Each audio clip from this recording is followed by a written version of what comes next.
সময় সংলাপে স্বাগত জানাচ্ছি আমি তুষার আব্দুল্লাহ। সময় সংলাপে আমার সঙ্গে যোগ দিয়েছেন সৈয়দ শামসুল হক। কবির ৮০তম জন্মদিন, আপনাকে অভিনন্দন। এই ৮০তে এসে আপনার কাছে মনে হয় যে জীবন ছোট? ছোট নয়, ৪-২০ বছর তো বেঁচে রইলাম এবং আমি তো সম্মুখে দেখি মহাত্মা লালন তিনি ১১৮ বছর ১১৮ বছর, হ্যাঁ। বেঁচেছেন। তো আমি নই কেন?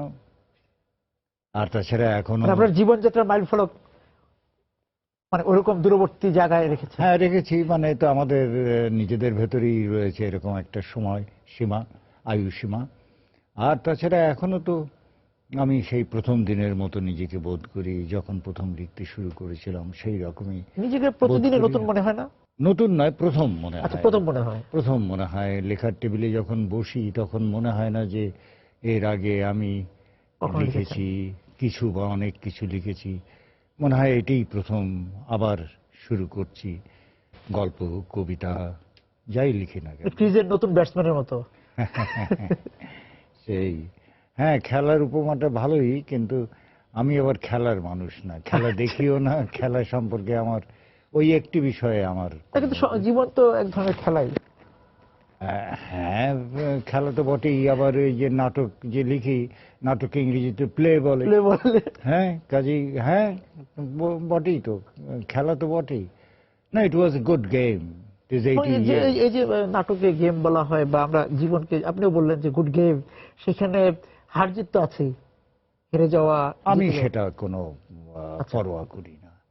আমার ভেতরে কিছু কথা আহ, আছে যেগুলো বলতে ইচ্ছে করে, বললে প্রথমত নিজেরই ভালো লাগে। অনেক লঘু বোধ করি, হালকা বোধ করি, স্বচ্ছন্দ বোধ করি, উৎফুল্ল বোধ করি। তারপরে সে লেখাটা যখন পাঠকের কাছে বা শ্রোতার কাছে পৌঁছয়, তখন আবার একটা আলাদা আনন্দ আছে। বলাটা কি নিজেকে বলা? নিজেকে বলা নয়, তবে কাজটা প্রথমত নিজেকেই তৃপ্তি দিতে হবে, আমি এটা মনে করি। সৃজনশীল যারাই যে মাধ্যমে কাজ করছেন, ধরুন একজন চিত্রকর ছবি আঁকছেন, ছবিটা তার কাছে, it must satisfy him, it must be pleasant for him. তার একটা আনন্দ হবে যে হ্যাঁ, সুন্দর। তারপরে সেখানে কি ১৬ আনা তৃপ্তি আসে, বা তারপর সেটা না, শেষ করা যায়? তৃপ্তির ব্যাপারে আমি বলি, আমরা যা কিছুই সৃজনশীল মাধ্যমে করি না কেন, একটা কল্পনা তো থাকে। এই কল্পনার অবিকল কি আমরা আনতে পারি? পারি না। অনেকখানি কিন্তু অধরা থেকে যায়, করা যায়নি, পারা যায়নি, হয় নাই। তো তারপরে নতুন যখন আরেকটা লেখা লিখি, তখন মনে হয় না এবার একটু চেষ্টা করবো, সেবারও দেখা যায় এরকম। আমার একটা সিদ্ধান্ত আছে যে পৃথিবীর কোনো লেখকই তার শ্রেষ্ঠ লেখাটি লিখে যেতে পারেন না, কারণ তার কল্পনায় যে লেখাটি আছে সেইটে আর যে লেখাটি হচ্ছে তার ভিতরে দূরত্ব অনেকখানিই থেকে যায়। শুধু লেখা না, যে কোনো কাজও হয়তো বা। হ্যাঁ, সে তো বটেই, সে তো বটেই। আমরা যে স্বর্গের কল্পনা করি, এই ধুলোর পৃথিবীতে স্বর্গ রচনা করতে চাই, কিন্তু স্বর্গ তো আর সম্পূর্ণ ১৬ আনায় হয় না। কিন্তু যতটা হয়, অনেকটা হলে ভালো লাগে। এই যে ৮০ বছর, সেই জায়গাতে আমি আপনার লেখাতে দেখেছি, পণ্ডিত জীবনেও দেখলাম যে আপনার মা বলতেন যে এত তারা কিসের। তা আপনার এই যে সব মানে অনেক কিছুর তারা, সেই তারাটা এখনো বোধ করেন? হ্যাঁ, হ্যাঁ, হ্যাঁ, হ্যাঁ, সে প্রথম দিনের মতো, আমি তো গোড়াতেই বলেছি। আর আমার বাবা বলতেন এটা যে আমার নাকি সপ্তাহতেই তাড়া। আমি তো ৭.৫ মাসে ভূমিষ্ঠ হই। আচ্ছা, পৃথিবীতে সেখানেই আসার এক ধরনের হ্যাঁ, তারা ছিল। পুরো সময়টাই আমি থাকিনি মাতৃগর্ভে। তারপরে বাবার কাছে শুনেছি যে আমি নাকি ৬ মাস ৭ মাস বয়সেই ওই চামচের গায়ে লেখাকে দেখে আমি ব ব করে পড়তে চেষ্টা করতাম। তো এইরকম আর কি, এগুলো তো বাবা মারা সব তার সন্তান সম্পর্কে সব বাবা মাই বলেন, এটা কোনো কথা নয়। কিন্তু তারাও নিজের মধ্যে নয়, তারা বোধ করেন কিনা, তারাও হ্যাঁ, নয়, আমি নিজেকে ব্যস্ত রাখতে চান। রাখতে চাই। আলস্য একটি জিনিস যেটাকে আমি মোটেই আমল দিইনি, পছন্দ করিনি। আমার এই জীবনে সবটা সময় আমি ব্যয় করেছি পড়া এবং লেখায়। অপচয় নেই। পড়া এবং লেখা, অপচয় আছে কিনা জানি না, কিন্তু পড়া এবং লেখায় আমি সময় দিয়েছি। আমি যদি দিনে 5 ঘন্টা লিখি, অন্তত 5 ঘন্টা আমি পড়বই। এবং সে পড়াটা শুধু দৈনিক খবরের কাগজ পড়া নয়, সাহিত্য শুধু নিজ ভাষায় নয়, অন্য ভাষায় যা লেখা হয়েছে ইংরেজির মাধ্যমে অনেক অনুবাদ হয়, সেগুলো বিভিন্ন ইউরোপীয়, ল্যাটিন আমেরিকান, জাপানিজ বা এশিয়ান অন্যান্য ভাষায় যা লেখা হয় সেগুলোর ইংরেজি। তো সেটা আমি পড়ি, কারণ আমার পড়াটাও একটা জরুরি কাজ, এবং যে কোনো লেখকের জন্যই এটা জরুরি বলে আমি মনে করি। তাকে অনবরত পড়তে হবে। There is no other way to learn the craft of writing. আপনি তো মানুষকেও পড়েন। হ্যাঁ, এটাকে যদি পাঠ যদি বলা যায়, জি হ্যাঁ তা তো বটেই। মানুষের মানচিত্র পাঠ করা, জি। এটা তো সত্যি। এবং দেখাটা তো শুধু দেখা নয়, দেখার ওপারেও দেখা আছে, দেখার গভীরেও দেখা আছে। বাংলায় দুটো কথা আছে যে চোখের দেখা, চোখের দেখা, এর বিপরীতে আরেকটা কথা আছে দেখার চোখ। দেখার চোখ। হ্যাঁ, একজন লেখককে কিন্তু ওই দেখার চোখটা অর্জন করতে হয়, শুধু চোখের দেখা নয়। কাজেই পাঠ যে এটা, সেই পাঠ অনেক অনেক। কুশীলবের সঙ্গে আপনার দেখা হয়েছে, অনেকের সঙ্গে কথা হয়েছে, অনেকে দেখেছেন, সবাইকে যে আনতে পেরেছেন আপনার কবিতায়, উপন্যাসে, নাটকে তাও না, অনেকে হয়তো এখনো উঠে আনা যায়নি, তাও না, তাও হতে পারে। এক চরিত্রকে অনেক, এমন অনেক মুখকে তো এখনো কবিতায়, উপন্যাসে, নাটকে আঁকতে পারেননি।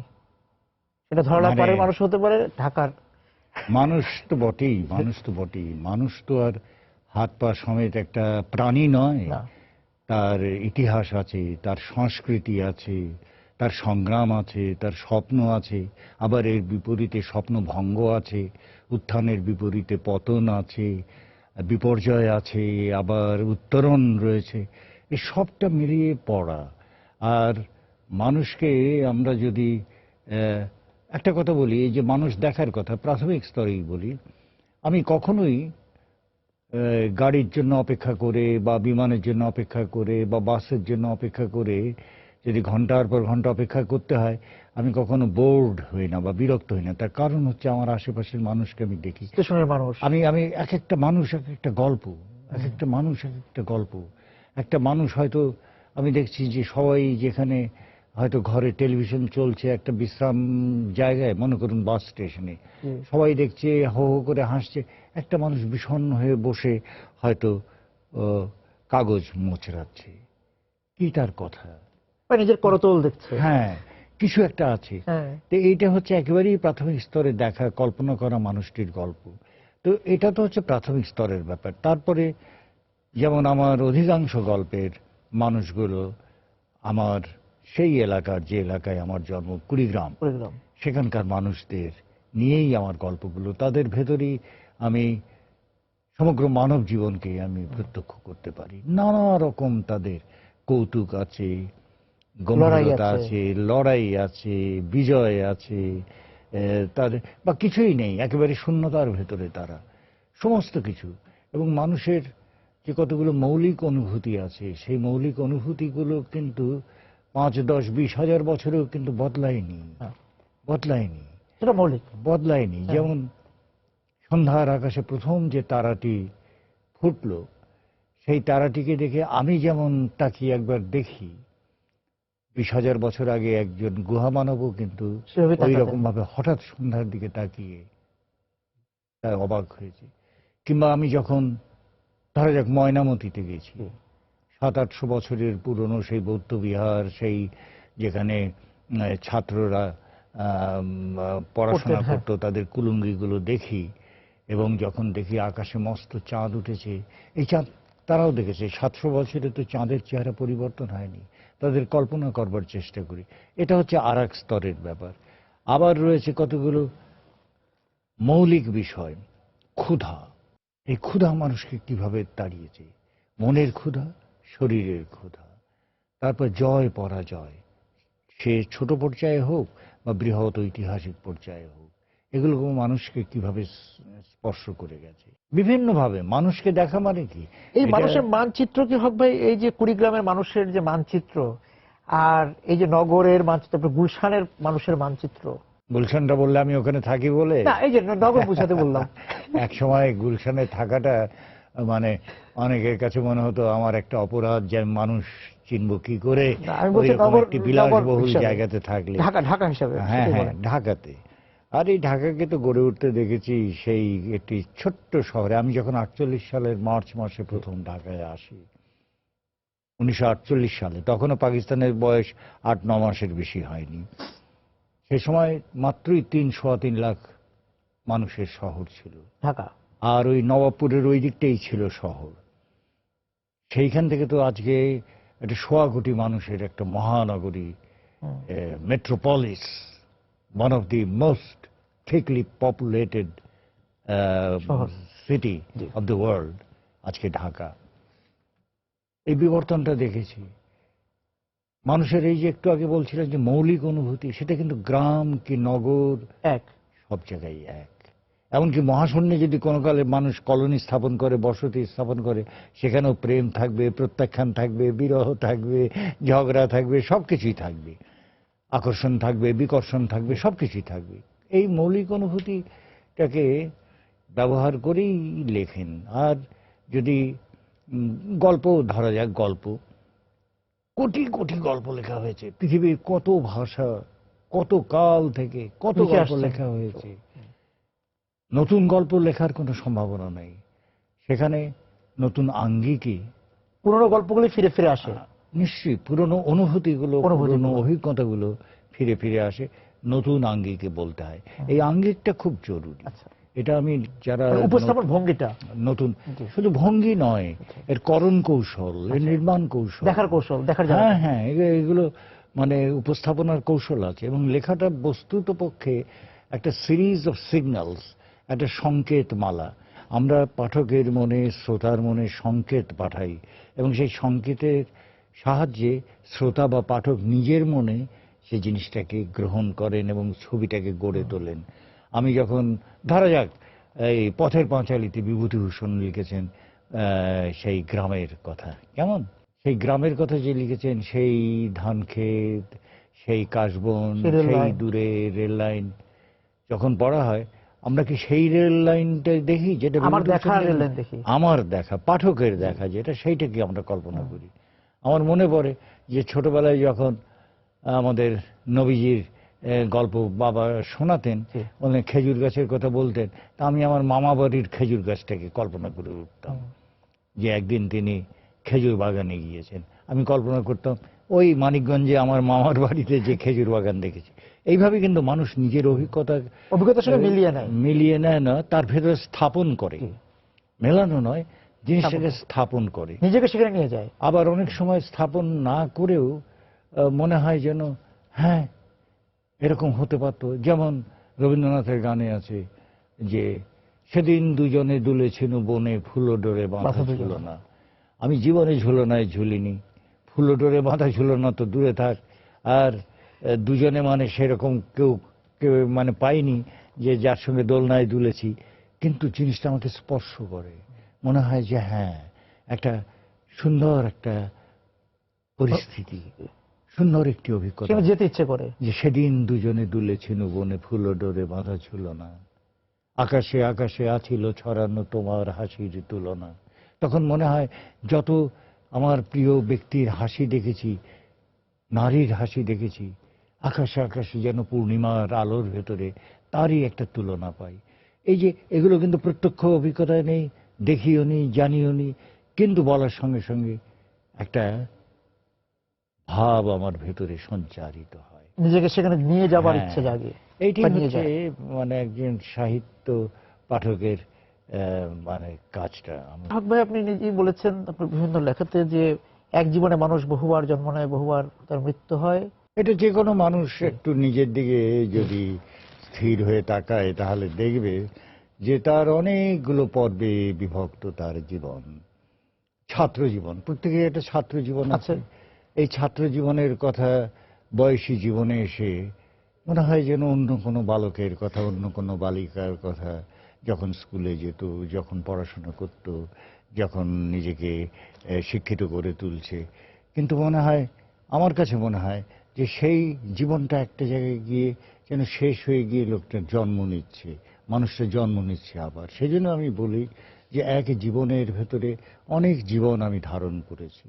আমার এক একটা মুহূর্তের ভেতরেও জন্ম এবং মৃত্যু ঘটে।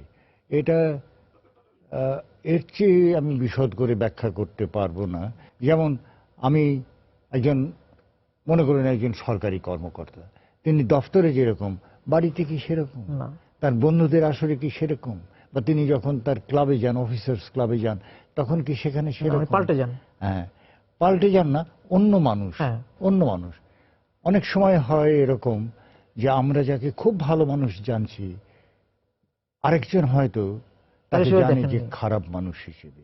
সেটা হচ্ছে তার অভিজ্ঞতা থেকে, তার সঙ্গে যে সংস্পর্শ হয়েছিল।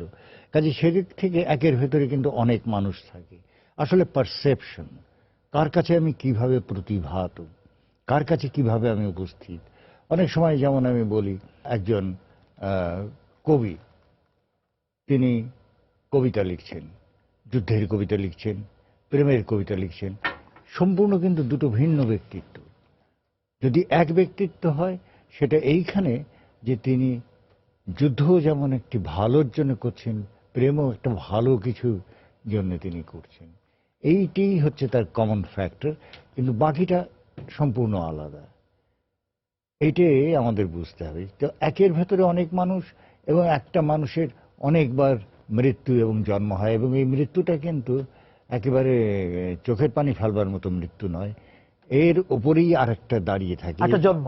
আরেকটা জন্ম, ওইটার ভিত্তিতেই যেন হয়। এই জায়গা থেকে একটু বলি যে আপনার নিজের সঙ্গে নিজের এভাবে পরিচয় হয় যে যাকে আপনি হারিয়ে এসেছেন নিজের মধ্যে, তার সঙ্গে আবার দেখা হয় আপনার? দেখা নয়, আমি মাঝে মাঝে পেছন ফিরে যখন তাকাই নিজের, তখন অনেকগুলো জীবনের আমার ভেতরেই জি। পার হয়ে যাবার আমি সংকেত পাই, এবং সেখানে যা দেখেছি, যে অভিজ্ঞতাগুলো আমাকে তৈরি করেছে, সেই অভিজ্ঞতাগুলোকে আমি কাজে লাগাবার চেষ্টা করি। একটা কথা বলি, সেটা হচ্ছে লেখকেরা কিন্তু খুব স্বার্থপর। তারা, আমি একটা ঘটনা বললে বোঝা যাবে। আমার বাবার মৃত্যু হয় আমার যখন 18 বছর বয়স, তখন আমি কেবল গল্প কবিতা লিখতে শুরু করেছি। বাবার মৃত্যু হয়, তিনি এই আমার জানুর উপরে মাথা রেখে শেষ নিঃশ্বাস অসুস্থ অবস্থায় ত্যাগ করেন।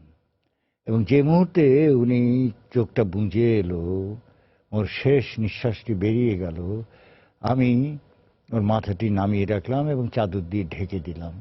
এবং এই যে কাজগুলো করছি, সদ্য মানে 1 সেকেন্ড আগে আমার পিতার মৃত্যু হয়েছে, আমি ভাবছি যে আচ্ছা, আমি যদি কখনো গল্প লিখি তাহলে এটাকে কিভাবে ব্যবহার করব, যেন নিজের ভেতরে উঠে আসবে। নিজের ভেতরেই নিজে বিযুক্ত হয়ে দাঁড়িয়ে নিজেকে দেখলাম যে কি করে সন্তান তার এই মুহূর্তে শেষ নিঃশ্বাস ত্যাগ করা পিতা কি ধরনের, মানে সিকোয়েন্সটা আমি কিভাবে আনবো। হ্যাঁ। তো এই দিক থেকে স্বার্থপর তো বলতেই হয়। এবং যখন যে সম্পর্কের ভেতর দিয়ে যাই না কেন, মানে ভাই বোন, স্বামী স্ত্রী, নানা রকম সম্পর্কের ভেতরে তো মানুষ আবদ্ধ, আমরা প্রত্যেকেই আবদ্ধ। লেখক কিন্তু, বিশেষ করে গল্প উপন্যাসের লেখক, নাটকের লেখক, নিজেকে সবসময় বাইরেও নিয়ে যান এবং দেখেন, অবলোকন করেন, পর্যবেক্ষণ করেন, নিজেকেই পর্যবেক্ষণ করেন। তো এই রকম পর্যবেক্ষণটা কাজে দেয়। এবং লেখক, আমি বলেছি, খুব স্বার্থপর হয়। স্বার্থপর এই অর্থে যে লোকে ভাববে যে কেমন কথা, নিজেই মানে নিজেকে ব্যবহার করছে। এবং সেই জায়গায় আবার ওই যে ওই জায়গাটায় যাই যে এই যে সৃজনশীল মানুষ, লেখক, কবি, উপন্যাসিক যেই হোক, বা যিনি ছবি আঁকছেন, তার যে এই যে একটা কিছু করার যে তাড়না, সেটা কি যে আমি হারিয়ে যাব না? তা নয়। এটা হচ্ছে, যেমন আমার কথা বলি, আমি মনে করি একটা সময়ের অনুরণন আমার ভেতরে আমি বোধ করি, এবং সেই অনুরণনটাকে আমি শব্দে ধরতে চাই, কখনো কবিতায়, কখনো গল্পে, কখনো নাটকে, প্রবন্ধে, উপন্যাসে, কি সংবাদপত্রের কলামে। এই যে ধরতে চাওয়াটা, এটা যে হারিয়ে যেতে চাই বা হারিয়ে যাচ্ছি সেই ভয় করছি তা নয়। আমাকে মনে রাখবে মানুষ আমার মৃত্যুর পরেও, সেই লোভে বা সেই ইচ্ছাতেও নয়। এটা হচ্ছে নিজেকে প্রকাশ করবার জন্য। আমি সবসময় বলি যে আমার ভেতরে যখন লেখার চাপ আসে, তখন আমি অসুস্থ হয়ে পড়ি, এবং এই অসুস্থতা থেকে মুক্তির একমাত্র উপায় হচ্ছে লিখে ফেলা। তারপরে হচ্ছে কে পড়লো না পড়লো সেটা অন্য ব্যাপার, নিজেকে মুক্তি দেওয়া। হ্যাঁ। এবং এখানে হারিয়ে যাওয়া বলে নয়, তবে হ্যাঁ, শেষ পর্যন্ত একটা থাকেই তো। মাইকেল মধুসূদন বলেছিলেন না যে রেখো মা দাসের মনে এ মিনতি করি পদে। মানে দেশ জননীর কাছে তার এইটুকু মিনতি ছিল বিলেত যাত্রার আগে। মাইকেল মধুসূদন জাহাজে বসে লিখেছিলেন যে রেখো মা দাসের মনে, এই যে আমি দাস, তোমার সেবক, তোমার ভাষায় আমি লিখি, আমাকে একটু মনে রেখো। আর লেখকদের তো একটা ইচ্ছা থাকেই যে আমি চলে যাওয়ার পরেও আমার লেখা কিছু যদি হয়ে থাকে, অন্তত দু একটি পংক্তি, দু একটি স্তবক যেন থেকে যায়। আপনি তো মৃত্যুকে তো পরোয়া করেন না। আমি মৃত্যু ভয়ে কখনোই ভীত নই। যা আসবে সেখানে তো আমি ঠেকাতে পারবো না, আর ভয় করে লাভ আছে? তবে হ্যাঁ, আমি রাস্তায় ছিনতাইকারী চাকুকে ভয় করি, হ্যাঁ, কিংবা আহ, একটা হয়তো ডাকাত পড়বে বাড়িতে, সেটাই ভয় করি, আতঙ্কিত হন। আতঙ্কিত। কিন্তু মৃত্যু ভয় নয়, মৃত্যু অনিবার্য। মৃত্যু নিয়ে ভাবনার কিচ্ছু নেই। মৃত্যু ভাবনা বলে কোনো কিছু আমার মনে কখনো কাজ করে না। তারপরে বাংলাদেশ, আপনি যেভাবে আপনার কবিতায়, গল্প, উপন্যাস এঁকেছেন, সেই বাংলাদেশ এখনকার বাংলাদেশ। এখনকার কেন, দেখো আমার ৮০ বছর আজকে পুরো হচ্ছে, ৮১তে পড়ছি। সেই কবে জন্ম নিয়েছিলাম তার পরপরই দ্বিতীয় মহাযুদ্ধ শুরু হয়। সেই অভিজ্ঞতা, সেই ছবিগুলো মনে আছে। তারপরে দেশ ভাগ হলো ৪৭-এ, ৫২তে ভাষার জন্য রক্ত ঝরল, ৫৮তে আইয়ুব খাঁ সামরিক শাসন জারি করলো, ৬২তে জেগে উঠল দেশ, ৬৬তে ৬ দফা, আগরতলা ষড়যন্ত্র মামলা, গণ অভ্যুত্থান, ৭০-এর নির্বাচন, তারপরে গণহত্যা পাকিস্তান শুরু করে দিল আমাদের দেশে। ৫,০০০ বছরের ইতিহাসে আমরাই, এই বাংলার মানুষেরা যুদ্ধ করে, প্রত্যক্ষ যুদ্ধ করে স্বাধীনতা অর্জন করেছি, আর কেউ করেনি দক্ষিণ এশিয়ায়। What a dramatic time I have pass through. একটা ইতিহাসের নাটকের ভেতর দিয়ে আমার জীবনের শুরু, দ্বিতীয় মহাযুদ্ধ, এবং আজকে স্বাধীন সার্বভৌম বাঙালির রাষ্ট্র বাংলাদেশে। মানে আমি নাটক লিখি, কবিতা লিখি, গল্প লিখি, উপন্যাস লিখি, যার ভেতরে যায় না কেন, এই অভিজ্ঞতার কিন্তু তরঙ্গের পর তরঙ্গ আছে আসে। কাজে এখনকার বাংলাদেশ এটা হচ্ছে সাংবাদিকের বিষয় হতে পারে, এটা একটা হয়তো যারা টক শোতে বসে কথা বলছেন তাদের বিষয় হতে পারে, কিন্তু to a writer, to me, to a poet, সবটা মিলিয়ে এই বাংলাদেশ। আমি অনবরত দেশের ভেতরে ভ্রমণ করি, অনবরত সাধারণ মানুষের সঙ্গে আমি কথা বলি, এবং তারা দেখে যে তারা স্থিরতা চায়, তারা শান্তি চায়, তারা শৃঙ্খলা চায়, তারা গণতান্ত্রিক পরিবেশ চায়। এবং এটা যারা বলে, ভুল বলে যে মুক্তিযুদ্ধের চেতনা বলে কিছু নেই বা ওটা মুছে গেছে, তা নয়। এখনো এই বাংলাদেশের প্রতিটি পরিবারে ৭১-এর স্মৃতি রয়েছে। সেই স্মৃতি যেমন গণহত্যার, সেই স্মৃতি তেমনি মুক্তিযুদ্ধের। এবং সেই সময় মানুষ চেয়েছিল মানুষের মতো বাঁচতে, এবং সেই মানুষের মতো আজও কিন্তু তারা বাঁচতে চায় এবং বাঁচবার পথ করে নিচ্ছে। আপনার যে মহাকাব্য, সেই জায়গাতে আমি বলি, সেই জায়গাতেই অশুভ শক্তি কেন রয়ে যায় বারবার? যুদ্ধ করে যে রাষ্ট্র করেছি, এ কতদিনের কথা? যদি ৪৭ থেকেও এ পর্যন্ত ধরি, কত ৬০-৭০ বছরের কথা, ৬৮ বছরের কথা। এটা ইতিহাসের দৃষ্টিতে পলক মাত্র, চোখের পলক মাত্র। কাজে এখনো সেই পুরনো জের রয়ে গেছে। এই পুরনো জের কাটবে, একটু সময় দিতে হবে। হ্যাঁ, অধৈর্য হওয়ার কিছু নেই। এবং বাঙালির এখন যেটা আমি সতর্ক করে দিই, বাঙালি একটু অসহিষ্ণু হয়ে পড়েছে। এই অসহিষ্ণুতা থেকে বেরিয়ে আসতে হবে, একটু সময় দিতে হবে, এবং যে যার পরিবার, বাড়ি, নিজের এলাকা, নিজের মানুষ থেকে কাজ শুরু করতে হবে। আমার সন্তানকে যদি বাঙালি হিসেবে, মুক্তিযুদ্ধের চেতনায় উদ্দীপ্ত মানুষ হিসেবে যদি বড় করতে পারি, আমার সন্তানকে বাড়িতে, ভুলে যান বাইরের কথা, এবং তাকে যদি বলি যে যে ভাষায় আমি কথা বলছি, এই ভাষা আমার সন্তানের উচ্চাসার ভাষা, ইংরেজি নয়, অন্য কোনো ভাষা নয়, এই বাংলা ভাষা তার উচ্চাসার ভাষা, পরিবার থেকে, এই মাটি তার উচ্চাসার মাটি, এই মাটিতেই হবে। আজকে দেখুন না, বাংলাদেশে যে যেখানে নেতৃস্থানীয় অবস্থানে রয়েছেন, সব কিন্তু এই দেশের। তারা বাইরের লেখাপড়া মানুষ নয়। বাইরের লেখাপড়া মানুষ আছে, বিভিন্ন ব্যবসা বাণিজ্য, এটা সেটায়, গবেষণায় তারা নাম করেছেন, সবকিছু করেছেন, তাদেরও প্রয়োজনীয়তা আছে। কিন্তু নেতৃত্ব দিচ্ছেন দেশের চিন্তার ক্ষেত্রে, রাজনীতির ক্ষেত্রে, সংস্কৃতির ক্ষেত্রে, অর্থনীতির ক্ষেত্রে সব কিন্তু এই দেশে জন্ম নেওয়া, এই দেশে বড় হওয়া, এই দেশে পড়াশোনা করা মানুষ। তো আজকে যেটা আমি বাংলাদেশে লক্ষ্য করি, যার পরিসংখ্যান প্রশাসন দেবে না, প্রধানমন্ত্রী দেবেন না, দিতে পারবেন না, সেটা একজন কবি দিতে পারবে, সেটা হচ্ছে প্রাণের উচ্ছলতা আমি লক্ষ্য করছি। প্রবৃদ্ধি যদি বলেন, সেই প্রবৃদ্ধি আমি প্রাণ প্রাচুর্যের দিক থেকে দেখতে পাচ্ছি। এবং সেই জায়গায় কি আবার সেই জাগো বাহে কণ্ঠে সবাই সবাই এসে না, এটা তো জেগে থাকতে হয়। মানে জাগো বাহে কণ্ঠে সবাই, আমার নাটক নুরুল দিনের সারা জীবন থেকে নেওয়া, যেটা উচ্চারিত হলো, কিন্তু জেগে থাকতে হয়। এবং এই জেগে থাকাটা মানে যে শুধু আমি যুদ্ধের জন্য তৈরি হয়েছি তা নয়, নিজের ভেতরে নিজের জেগে থাকা, এই জাগরণটা যেন আমি নিজেকে আমার বাঙালি হিসেবে অনুভব করি, যেটা মুক্তিযুদ্ধের চেতনার 4টি স্তম্ভের একটি, আমাদের 72-এর সংবিধানের 4টি স্তম্ভের একটি, যে আমার জাতীয় পরিচয়, যেন এটা আমি আমার জাগ্রত থাকে, আমার এই পরিচয়টা আমার ভেতরে, আমি বাঙালি, আমার হাজার বছরের ইতিহাস, সংস্কৃতি, গণতন্ত্র, এটা যেন আমার ভেতরে থাকে, যেন জাগরুক থাকে। ধর্ম নিরপেক্ষতা যেন আমার ভেতরে জাগরুক থাকে, যেন ঘুমিয়ে না থাকে, যেন এটাকে আমি ভুলে না থাকি।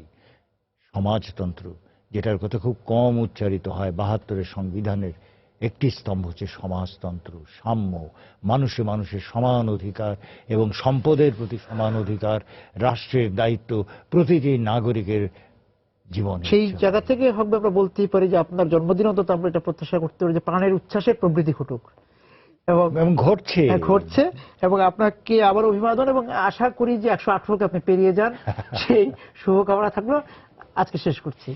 দর্শক, আজকের মতো এখানে শেষ করছি সময় সংলাপ। দেখা হবে আগামী দিন। সবাই সুন্দর থাকবেন।